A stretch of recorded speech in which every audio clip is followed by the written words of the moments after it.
Clipcast, o podcast que dá voz a quem transforma a educação. Assista agora no YouTube. Olá, seja bem-vindo ao Clipcast, o podcast que dá voz a quem transforma a educação. O Clipcast está disponível no YouTube e também no Spotify. Então, para você acompanhar todas as nossas conversas e as nossas trocas, não se esqueça de se inscrever no canal ou então de nos seguir lá no Spotify para ouvir todos os episódios. O Clipcast é uma produção da Clip Escola, a agenda digital que vem facilitando e organizando a comunicação de mais de 2.000 escolas com as suas famílias. Eu sou a Camila Joras, eu sou coordenadora de pré-vendas aqui na Clip Escola e serei a host desse episódio. E o tema de hoje é um tema inédito, a gente demorou um tempo para falar sobre isso, mas a gente trouxe esse tema hoje para a gente conversar sobre comunicação em rede, como manter uma comunicação assertiva, clara, coerente, respeitando a particularidade de cada unidade. E como convidada desse tema, para a gente poder trocar sobre isso, eu recebo a Juliana Fadel. A Juliana, ela é CEO da Rede Fadelito de Educação. São mais de 34 escolas infantis. Ela é também CEO do Sistema de Ensino Fadel. Ela é especialista em gestão, em neurociência e desenvolvimento infantil. Um currículo e tanto para conversar com a gente. Juliana, seja bem-vinda ao Clipcast. Muito obrigada, muito feliz de poder estar aqui conversando com vocês também. Bacana. Sempre para começar o Clipcast, Juliana, a gente pede para você trazer um pouquinho sobre a sua trajetória, para que as pessoas, né, quem ainda não te conhece, possam te conhecer um pouquinho. Então, eu queria que você contasse para mim um pouquinho da tua trajetória, como é que você, né, está nessa área de educação que a gente ama tanto, né? E como é que são esses desafios para você, assim, você como CEO da Rede Fadelito, do Sistema de Ensino Fadel, né, com todos esses desafios aí, se tu puder dar uma inserida para a gente nesse cenário. Bom, a minha história com a educação começou em 1999, então já tenho mais de 25 anos, mas, resumidamente, eu acho que é uma história muito comum para muitos gestores e gestoras que eu conheço, uma época de uma gestão que era solitária, onde eu fazia lá todas as funções dentro da escola e muito rapidamente tive que entender que eu precisava me organizar se eu queria que aquilo que eu sonhava para a educação acontecesse dentro da escola. E, como eu disse, são 25 anos, essa minha vida toda é dedicada à educação infantil, que é um período da vida que me encanta, é uma idade que me encanta. E já o sistema de ensino é diferente, porque o sistema de ensino é um projeto pessoal. E eu gosto sempre de contar que eu venho de uma família muito simples, com dificuldades, e eu falo para as pessoas que a educação mudou a minha vida e que, enquanto eu puder, gostaria de alguma forma, ajudar a mudar a vida de outras crianças também, e o sistema de ensino é bem esse propósito, né? Tornar acessível uma educação de qualidade aí nos 4 cantos do Brasil. Acho que é isso, resumir bastante, né? Resumiu bastante, que coisa linda. É tão bonito falar com pessoas que têm esse brilho no olho quando a gente fala de educação. Eu fico muito feliz quando a gente recebe a convidada que essa trajetória, né, a gente vê, mas ver esse brilho no olho é muito bacana. Ju, conta um pouquinho pra gente. Hoje a Rede Fadelito, ela tem quantas unidades? São quantas escolas? Hoje nós somos 34 unidades, já atendemos mais de 25 mil alunos, mais de 1.600 colaboradores. E eu acho que é uma pergunta, Camila, já vou até antecipar, que é uma pergunta meio na sequência, né? A dificuldade, o desafio que é administrar um grupo tão grande, pessoas tão diferentes, comunidades, regiões diferentes. Eu digo sempre para as pessoas que acreditem, o começo foi a época mais difícil. Hoje nós temos lideranças dentro da empresa que são hoje os grandes gestores da empresa, que são pessoas que estão conosco há muitos anos, né? E então, assim, lógico, existe muito orgulho dessa trajetória, mas uma história que foi construída aí com muitas mãos, muitos olhares, muitas pessoas acreditando naquele propósito que a gente acredita, né? Que é fazer uma educação infantil de qualidade. É sobre ter as pessoas certas do nosso lado, né, Juliana? E eu acho que a liderança, ela tem isso, né? Ela precisa ter esse olhar de quem ela traz para trazer consigo, né, para criar né, toda essa história, essa trajetória da Rede Fadelito. Ju, a gente aqui, a Clip resolve questões de comunicação, né? Então, um dos temas dessa nossa conversa é exatamente isso, né? Como é que a gente faz para ter uma comunicação assertiva, né, em escolas de redes, né? Então, imagina, são 34 unidades para que você consiga manter, né, a tua missão, né, manter todo o teu propósito como uma rede, né, toda a tua unidade como uma rede, mas respeitar toda a particularidade, tudo que é específico de uma única unidade, né? Como é que você lida com isso? Como é que você trabalha essas peculiaridades? E como é que você faz hoje, né, para conseguir manter, né, essa coerência na rede?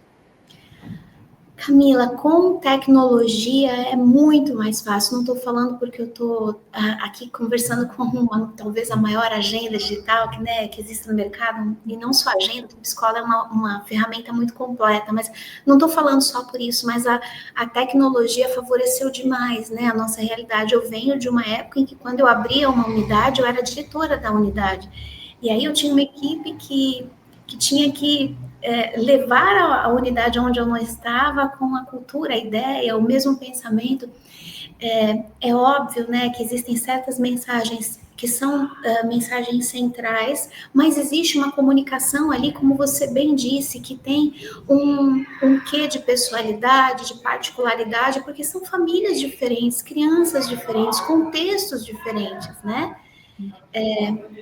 Tirando de lado a ferramenta, que auxilia muito e muito, porque em qualquer lugar onde eu esteja eu consigo ver as agendas das escolas, né? Uhum. Mas tirando essa parte, eu acho que uma coisa que ajuda muito na comunicação é a comunicação, ela traz em si valores, cultura, as crenças da escola, e não só a forma como você modula essa comunicação, a linguagem que você usa, mas os objetivos, eu digo sempre que assim, a gente tem um fim ali, mas o caminho que a gente vai percorrer para chegar nele, esse pode ser de diversas maneiras, né? Então, acho que para que a comunicação não se perca, mantendo a pessoalidade, é importante que todas as pessoas, principalmente as lideranças das escolas, entendam por que existe aquela mensagem. Quando a gente entende o motivo, a gente encontra caminhos para adaptar sem perder a essência daquilo que a gente entende que é valor, né? Sim, sim. Concordo, todo mundo bem alinhado, né, com um propósito bem definido, né? Ju, e hoje como que você consegue, assim, a gente já falou com outras gestoras aqui no Clipcast, trazendo sobre práticas, né, de como manter isso, né? Como é que você tem alguma prática que você tem para conseguir manter essa comunicação alinhada? Então, pensando que são 34 unidades, né? Quais práticas, quais rotinas ou quais ações que você faz para conseguir manter esse alinhamento? Acredito que a mais importante é treinamento, mas o treinamento não aquele treinamento que as escolas fazem de chamar uma empresa terceira para falar sobre a cultura da escola. Eu acho que a escola tem que falar sobre a cultura da escola e acho que viver também no dia a dia. Eu gosto muito de conversar, então quando a gente decide alguma estratégia interna ou quando a gente decide buscar um caminho diferente para fazer a mesma coisa, nós conversamos com as lideranças e buscamos ali o entendimento de por que a gente faz isso, por que tem que ser dessa maneira. Se o porquê é alinhado para todo mundo, o resto vai sempre funcionar. Então, acredito que para que a comunicação aconteça da escola, da porta da escola para fora, e talvez essa não seja a melhor metáfora, porque os pais estão sempre dentro da escola, né? Mas para que a comunicação alcance assim o lado de fora dos muros da escola, ela tem que acontecer muito bem dentro da escola, sabe? Eu acho que esse é o grande segredo. Perfeito. E Ju, teve alguma situação já, alguma coisa que fez você aprender? São 25 anos, né, trabalhando, então eu acredito que tem muitos aprendizados nesse caminho, né? E a gente aprende muito com erro também, né? Alguma situação referente assim, aconteceu essa comunicação foi errônea e te prejudicou a escola, né? Ou teve algum conflito que você teve que resolver, assim, que você pode trazer como aprendizado hoje para as pessoas que estão assistindo a gente? Olha, eu não me lembro de ter tido nenhuma situação assim muito marcante que tenha impactado a escola, mas sabe, Camila, eu acho que é porque, para além da comunicação formal, a gente tem uma relação muito próxima com as famílias, né? Então, a equipe da escola está sempre presente na entrada, na saída. Então, todas as vezes que há um ruído, eu tenho uma regra pessoal que é assim: qualquer demanda de família, eu para mim é uma máxima que eu tenho que dar um retorno em até 2 horas. Ainda que seja um retorno, eu vou ver, eu estou vendo, estou buscando a sua resposta, mas a gente tem que dar um retorno. Assim como eu não gosto de passar um dia sem uma resposta, ninguém gosta. Então, se alguém tem alguma dúvida, se não ficou claro, aquela família tem que ser buscada naquele dia para melhorar essa comunicação. E então nunca vivi nenhuma situação que trouxesse algum problema, porque a gente é muito próximo hoje das famílias. Mas uma coisa que eu acho que de repente vale dizer como que a escola lida com a comunicação, se essa comunicação é extremamente formal ou se ela é muito informal, quem é que está se comunicando com a família. E, enfim, acho que são mil situações a se pensar. Hoje, por exemplo, eu sempre reflito quando eu vou fazer um comunicado, uma circular informando da festa junina. Eu sempre penso assim: se a gente escreve muito, as pessoas não têm tempo para ler. Mas se eu escrevo pouco, não fica clara a mensagem toda. Eu acho que essa é a grande incógnita que todo mundo que trabalha com comunicação, você bem sabe, Camila, né, jornalista. Acho que essa é a grande incógnita que todos nós vivemos para evitar ruído na informação. Se é grande, as pessoas não leem. Se é curto, falta informação. Uma coisa que a gente pode ter certeza que se a gente mandar uma vez só, não vão ver, né?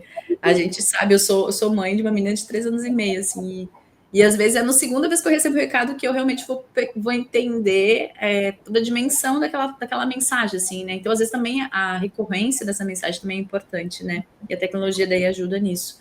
Uma coisa que ajuda muito, desculpe interromper, Camila, uma coisa que eu acho que ajuda muito as famílias quando a comunicação ela é organizada, porque a escola se comunica, principalmente uma criança pequena, né, 2, 3 anos, a comunicação da escola com a família, ela tem muitos vieses diferentes ali, da alimentação, do bem-estar, do cuidado, da educação, do recado. Então, acho que facilita muito se, ao invés de mandar toda a forma de comunicação em um canal só, se a escola conseguir dividir, porque aí a mãe sabe, por exemplo, não vou chamar um canal de urgente, mas teria um canal ali, uma situação de uma febre, tem que ser um canal específico, que não pode ser o canal onde a família recebe, por exemplo, foto, né? Uhum. Sim, para que ela tenha esse alerta, né? E vai ser diferente. A gente sempre tenta trazer para a escola, como por prática, assim, ter um canal oficial para que ela consiga centralizar tudo e ter registro de tudo. Mas em situações como isso, tu precisa ter esse registro, né, num canal oficial. Mas, obviamente, vai ter que ter uma ação, uma ligação, um telefonema para que tenha essa resposta imediata, porque a gente sabe que, né, nem sempre é possível a pessoa ficar com o celular ali olhando o aplicativo, né? Mas, Ju, você comentou sobre a questão do tempo, né? Então, você falou, até 2 horas eu tento responder, e você comentou também sobre os processos, né? Uma coisa que a gente fala sempre é de ter manuais, né? Então, principalmente redes, assim, a gente imagina, eu imagino, né, que você tem que ter isso registrado, como que deve ser tratado esse teu cliente, como deve ser falado com ele, né? Hoje vocês têm aí um documento, uma diretriz, né, com essas regras de comunicação? Como que vocês fazem aí? Acho que a grande vantagem, Camila, de ter iniciado uma operação ali solitária, né, com todas as funções, eu tive a oportunidade de viver os desafios dentro da escola por muitos anos e até hoje ainda vou às escolas, fico nos corredores, olho nas salas, acompanho o dia a dia. Porque eu acho que só quem vive efetivamente os desafios do dia a dia consegue construir ali um roteiro, um modo de operação que facilita o dia a dia do professor e melhora o atendimento à criança. Como a minha primeira formação é em Direito, em 2002, 2 anos após a escola abrir, eu já tinha regulamento de todas as funções. Mas porque eu, na época, quem me conhece na época sabe que as pessoas até brincam que eu andava com uma pochete com telefone sem fio, que eu atendia a porta, ia para a cozinha, para a sala, tudo, né? Então, para mim, era muito confortável fazer um manual de atendimento na portaria. Eu sabia os desafios ali que as mães viviam para deixar embarcar e desembarcar a criança. Eu sabia os desafios ali da tia que nos ajudava com a limpeza, né? da dinâmica ali do refeitório, dos corredores, então para mim era muito confortável. O que muda, que eu acho que muda com o passar dos anos, é a dificuldade que a gente tem dessa informação chegar nas pessoas. Então, seja ela através de manuais, seja ela através de videoaula, seja através... tem muitos caminhos para que isso aconteça, e aí eu acho que cabe sim a recorrência, né, treinamentos permanentes, e você ter caminhos diferentes para ensinar a mesma coisa, através de manuais, através de videoaulas, através de treinamentos. Algumas mensagens precisam ser retomadas constantemente, né? Mas acho que é isso. Acho que o segredo é isso: é treinar e fazer esses manuais acontecerem, se tornarem parte da cultura da empresa, né? Hoje é mais difícil, Camila. A gente tem, não só na área da educação, mas em todas as áreas, um turnover muito grande, né, de colaboradores. Então, o grande desafio é treinar rápido, treinar bem e tentar manter talento. Sim, sim. É o desafio das nossas lideranças agora, e cada vez mais, né? Porque a questão mental, né? A saúde mental, ela é uma pauta que a gente precisa olhar com atenção, porque a gente está com muito fator externo, né? E a gente está vendo esses números todos aumentarem. A gente fez, inclusive, um clipcast sobre saúde mental de professores, bem bacana, foi bem interessante. Vou deixar depois o link para o pessoal acompanhar. Uma outra pauta, Ju, que a gente até tinha comentado antes, acho que você conversou, sobre comunicação financeira, né? Então, hoje a gente tem a cobrança como também uma veia, uma diretriz, né? Um caminho também de comunicação e de relacionamento. Apesar de a gente estar cobrando a mensalidade, ainda assim é uma comunicação que você tem que ligar, muitas vezes cobrar ou mandar aquele... Quais são os aprendizados que você tem ao longo desse tempo em relação a esse processo dentro da tua rede? Acho que em qualquer escola o principal seria dizer, é muito ruim quando a pessoa que faz o financeiro trabalha com as crianças. Nas nossas escolas isso não acontece. Então, e acho que a boa parte das escolas, dos amigos que eu tenho também, o professor nunca sabe quem pagou. Eu sei que isso é uma dúvida muito recorrente das famílias, né? Mas o professor não sabe, eu mesma não sei quem pagou. Então, o financeiro é um departamento separado ali da escola. Mas, embora seja um departamento que lide com números, ele tem que ter a sensibilidade de saber que é um tipo de serviço que de uma relação que se perpetua ali de confiança, que vai para além de uma compra de um produto ou de um serviço esporádico. Não, a relação que a gente constrói com as famílias, principalmente eu acho que até o Fundo 1, porque é uma relação mais próxima, claro, o seu papel ali é cobrar, a escola não sobrevive sem mensalidades, né? Mas acho que a forma como a gente lida com as situações dos pais, a forma como a gente faz a cobrança, porque muitas vezes a família não deixa de pagar porque ela não tem dinheiro. Às vezes a família deixa de pagar porque esquece, porque não lembra. E uma mensagem um pouco grosseira para quem é sempre muito correto, talvez se torne ofensivo. Então, esse financeiro tem que ter uma sensibilidade que tem que sair ali dos números, e mesmo ele que lida com cobrar, com mandar boleto, tem que ter também uma relação ali presente e muito importante com as famílias, porque o relacionamento melhora tudo, até a cobrança. É verdade. Eu acho essa função, assim, de quem hoje faz o financeiro da escola desafiadora, assim, né? Porque ao mesmo tempo você não pode abrir mão das regras da escola. Eu acho que a escola tem que impor regras, né? Tem que impor datas, taxas. Eu acho que ela tem que trazer esse processo muito bem estruturado, mas ter essa sensibilidade também, saber, né, ouvir e conversar e se comunicar. Então, é bem desafiador, e principalmente pelo perfil da pessoa. Então, ela tem que ter essas duas habilidades, né? Conseguir ser bem assertiva, conseguir se impor, ao mesmo tempo ser muito, muito correta ali, né, nessa lida, né? Então é um desafio. Ju, o segundo bloco eu separei um pouquinho para a gente falar sobre o cuidado, né? Então a gente está falando hoje de uma rede com 34 unidades que trabalha com público, né, com berçário, com infantil, né? A gente está falando das crianças pequenas, que você falou que é o que você gosta, inclusive, né? Que é uma idade ali que você gosta muito. Como é que você faz para manter esse cuidado, essa proximidade, né, dentro da tua rede, assim? Tem algum princípio? Como que você faz para conseguir manter isso e escalar, né, em todas as unidades? São muitas unidades, mas as unidades não são unidades grandes, então nós conseguimos manter a pessoalidade, né? Unidades de 50, 200 alunos, e todas as unidades têm as suas lideranças dentro das unidades, diretora, coordenadora, então o atendimento às famílias, ele não é centralizado, essa é uma coisa que é importante, o atendimento às famílias é pessoal e descentralizado, mas para manter, né, essa ideia da característica, da unidade, dos princípios. Mais para frente a gente ia até falar disso, eu sei que vai ter uma pergunta sobre isso mais adiante, mas já vou até antecipar. Quando a escola cresce junto com a equipe que trabalha nela, isso ajuda demais.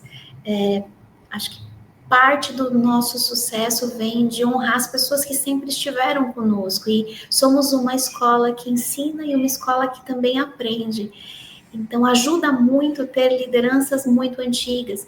Nós temos muitas diretoras que começaram como estagiárias. Então, são pessoas que têm uma história conosco e que nós temos uma história com elas. Isso ajuda demais, ajuda a entender a cultura, ajuda a entender os princípios, ajuda a entender a forma de lidar com as famílias, a forma de pensar a educação, cuidado, absolutamente tudo, né? Ju, queria entender contigo agora se você acha, se você acredita esse relacionamento com as famílias, com os pais dos pequenos, eles interferem na retenção. Você consegue visualizar isso? Qual que é o teu entendimento? Principalmente no caso das crianças pequenas, porque elas não se comunicam, né, com a mesma habilidade das crianças maiores. Aliás, as maiores são hábeis até demais. Mas as crianças pequenas não sabem comunicar o dia delas, não sabem comunicar o trabalho que é feito pela escola, e é importante que a família, ela viva não só a alegria da criança ir para a escola, da felicidade dela estar lá, e não viva a escola só nas reuniões, né? A família precisa tangibilizar aquilo que acontece todos os dias. Nós trabalhamos com vidas e crianças muito pequenininhas. Então, a comunicação precisa ser um pilar importante, porque o público não se comunica. Agora, sem dúvida, ela auxilia na retenção de alunos, mas eu digo que é uma via de duas mãos, né? Porque a gente vive um momento assim na nossa sociedade em que comunicação de qualidade virou a comunicação que é rápida. Então, se eu tenho uma resposta rápida, a comunicação é boa. Se a resposta demora, então a comunicação é ruim. E às vezes, em uma escola, é difícil a gente alinhar a expectativa, a resposta, o dia a dia de estar com as crianças e ao mesmo tempo estar com as famílias num canal de comunicação. Eu sempre digo assim, ou quem responde não está vendo a criança, ou quem está vendo a criança não consegue responder, porque as duas coisas não tem como fazer. Então, ajuda a reter, mas a organização dessa mensagem também vai trazer para o pai a ideia de se a comunicação é boa e fluida ou não. Não é o volume dessa comunicação, é a qualidade, a forma como ela é organizada. Eu vejo muitas escolas na ânsia de responder rapidamente às famílias, alguém da secretaria vai lá e coloca ok, a informação não chega na sala. Então, é um caminho de duas mãos, ela catalisa para o bem ou para o mal ali. E não importa muito o tamanho da escola, porque tem escolas que são pequenas, mas que não valorizam a comunicação. Conheço escolas pequenas que não têm agenda. Não consigo imaginar um cenário como esse hoje, mas tem algumas escolas que trabalham. Então, não é bem o tamanho ali, né? É a importância que a escola dá para aquilo e a forma como ela organiza internamente, porque para que essa comunicação chegue da secretaria até onde ela tem que chegar lá na ponta, na sala de aula. A gente, como mãe, assim, eu vejo dois tipos de comunicação, sabe, Ju? A comunicação do atendimento, que é essa comunicação, tipo, eu preciso falar com a professora porque minha filha ficou um remédio, né? Eu preciso comunicar sobre algum material que tem que levar, a professora tem que comunicar sobre algum material do outro dia, uma tarefa. E existe uma outra comunicação que é a que me traz, como mãe, tá? Que me traz segurança, que me traz o calorzinho no coração, que é aquela comunicação que está me mostrando as tarefas que ela está fazendo, as brincadeiras. Ontem a prof fez um dia do circo na escola. Foi a coisa mais linda, a prof fez roupinha, a prof fez chapéu, e eles fizeram uma barraquinha, todos os coleguinhas. E essa comunicação, claro que a comunicação do atendimento ela é importante, e ela é necessária, e ela precisa, às vezes, ser rápida, e precisa ser bem, né, alinhada, Mas você tem essas outras comunicações que trazem muita segurança, principalmente a gente está falando dos pequenos, né? Que você consegue perceber o quanto seu filho está bem cuidado, ou o quanto ele está bem, está disposto, está interagindo numa atividade. Que eu acho que também é importante a gente olhar para isso. Eu acho que isso traz a retenção. Isso do meu ponto de vista de mãe, né? Verdade. A comunicação que é para além daquela escrita, é a comunicação com a foto, com aquela mensagem de áudio que você manda, que a mãe sente assim o seu sorriso na voz, ou o calor ali do carinho que você está colocando ali naquela informação que você está passando. É verdade, você tem toda a razão. Essa é a comunicação que retém o aluno. Isso é verdade. E às vezes até eu penso, vou me mudar, vou morar mais longe, mas eu não vou tirar ela da escola porque eu sei que ela nessa escola ela está recebendo um carinho e um atendimento diferente, assim. Então, eu acho que isso é realmente isso que faz a gente repensar e cismar às vezes em não mudar, né? Vai ter uma jornada mais longa, vai ter que pegar mais trânsito, mas eu vou manter nessa escola porque eu tenho essa segurança, assim. Então, acho que eu acho que as escolas têm que pensar nisso também, né? Eu sei que é muito um caráter de vamos vender, né? Eu falo, vamos vender o que a gente está fazendo na escola, mas eu acho que é isso, né? Mostrar o teu trabalho, porque eu sinto que as professoras fazem tanto em tão pouco tempo. Eu fico imaginando que momento que essa professora fez a roupinha para todos os alunos, né? Se ela e é isso, cara, vamos mostrar isso, né? Vamos mostrar para os pais quem está pensando o que você está fazendo, né? É importante vender isso também, né? E é bem isso, porque a criança, ela não conta.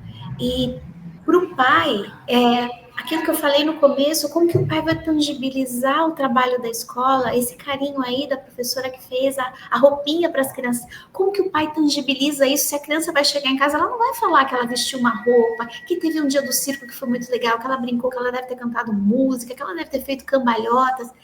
Então, é a hora da escola mostrar esse trabalho, valorizar o professor, e porque toda mãe, independentemente de eu dizer que a sua filha está bem, eu posso não dizer nada. Se eu mandar uma foto, eu sei que você vai ler pelo rostinho dela se ela está feliz, se ela está cansada, se ela quer dormir, se ela está bem.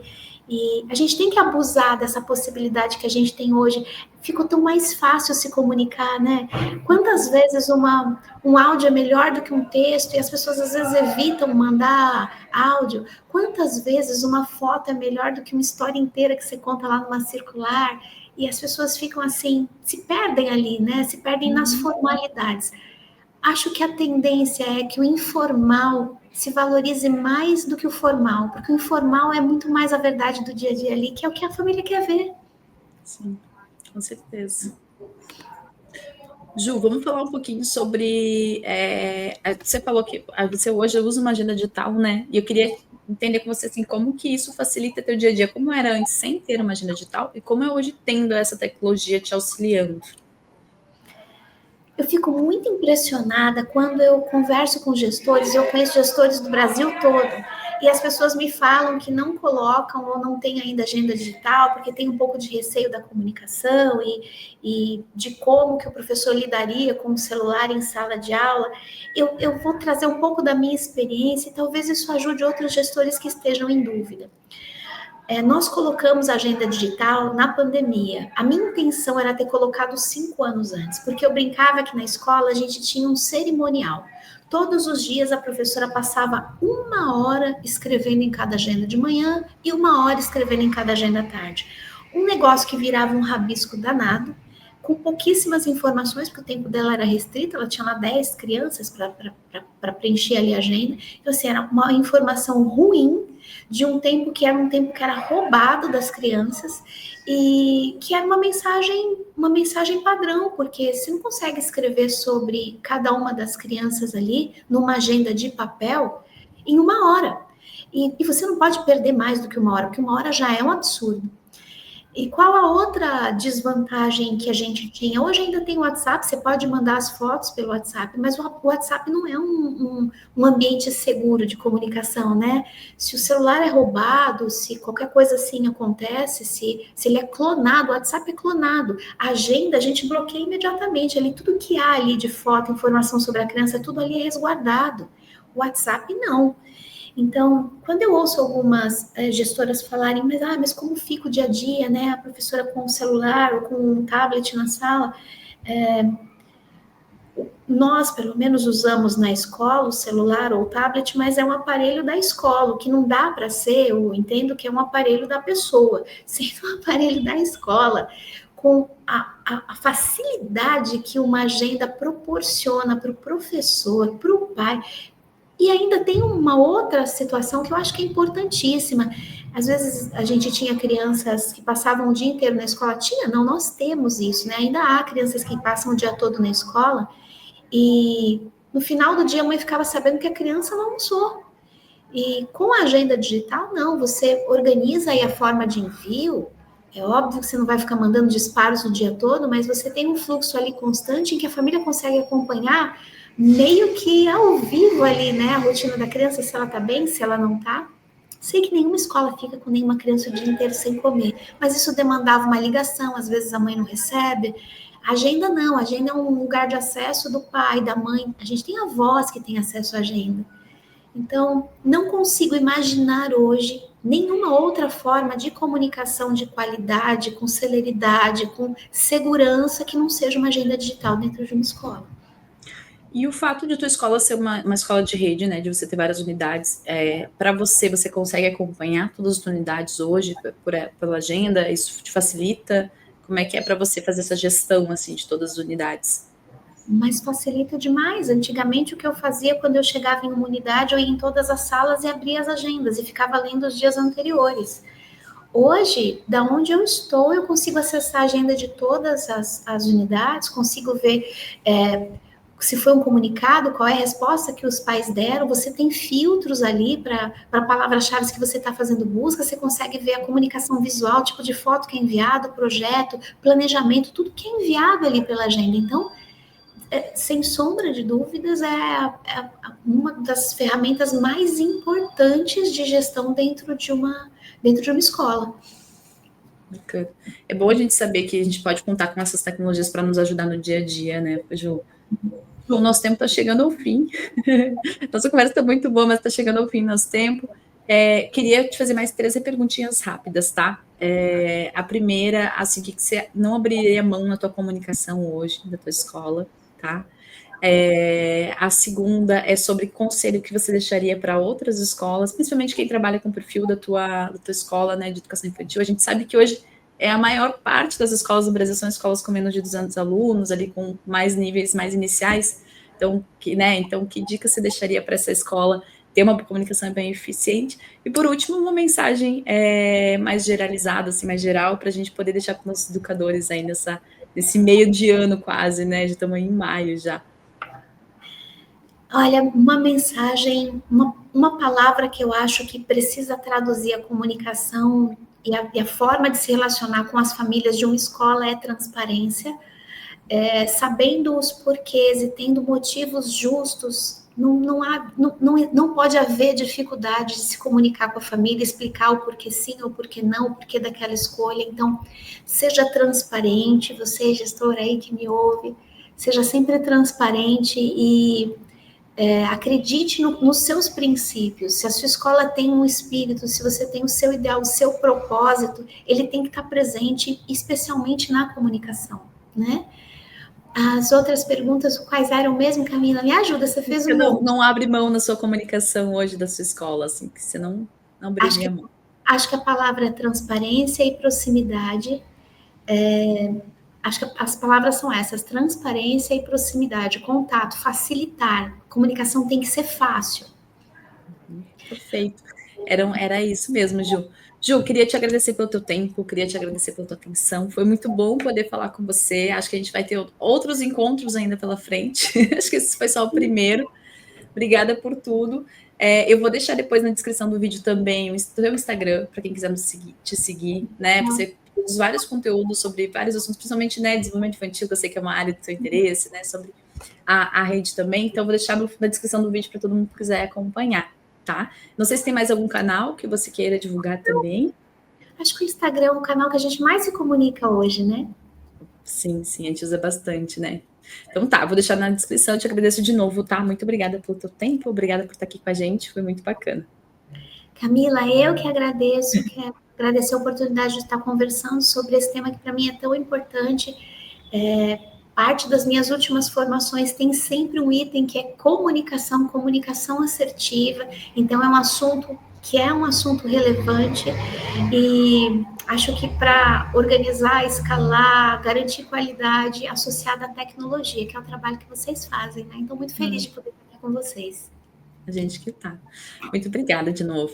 E quem nos assistiu, muito obrigada por ter acompanhado esse Clipcast. Lembrando que a gente tem um canal no YouTube e também no Spotify, então não se esqueça de se inscrever no canal ou de nos seguir no YouTube para não perder nenhum episódio. A gente está produzindo conteúdo praticamente mensalmente com episódios novos, então segue lá e curte a gente. Até mais!